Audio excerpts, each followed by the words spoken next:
तर खासदार फोडताना सचिन अहिर ठाकरेंचं नाही तर शिंदेंचं काम करत होते असं वक्तव्य केलंय अब्दुल सत्तार यांनी। शिंदेंच्या शिवसेनेचे आमदार अब्दुल सत्तार यांनी हा गौप्यस्फोट केलाय। एकनाथ शिंदेंनी सचिन अहिर यांना बक्षीस दिलं असंही ते म्हणाले। भविष्यात 12 पेक्षा जास्त आमदार फुटतील असंही अब्दुल सत्तार म्हणाले।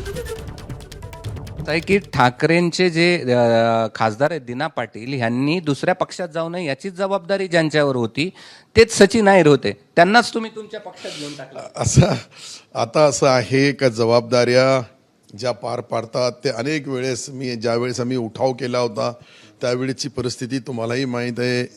एबीपी माझाने मोठ्या प्रमाणावरती बातमी चालवली होती का ज्यांना हे सर्व नियोजन करण्याची जबाबदारी देण्यात आली त्याच्यामधले 33च्या नंतर जे जुडले 7 लोक, ते 7 लोक असेच होते जे गुवाहाटीला आमच्याकडे आले आणि त्यावेळेस भी आज राजकारणामध्ये अनेक पदावर येते। शेवटी राजकारणाचा राजकीय खेळ खेळताना एकनाथ शिंदे साहेब जे निर्णय घेतात ते पक्षाच्या हिताचे असतात, पक्ष मजबूतीकरणाचे असतात। आणि विशेषतः तुम्ही जे सांगितलं का सचिन अहिर साहेब हे ह्या पुऱ्या मुवमेंटमध्ये जे त्यांनी काम केलं, कदाचित ह्या सर्व कामाची एकनाथ शिंदे साहेबांनी दिलेली जबाबदारी त्यांनी पहिले पार पाडली असेल, म्हणून त्यांना उपाध्यक्षपद यावेळेस मिळालं असेल। एबीपी माझा, उघडा डोळे बघा नीट।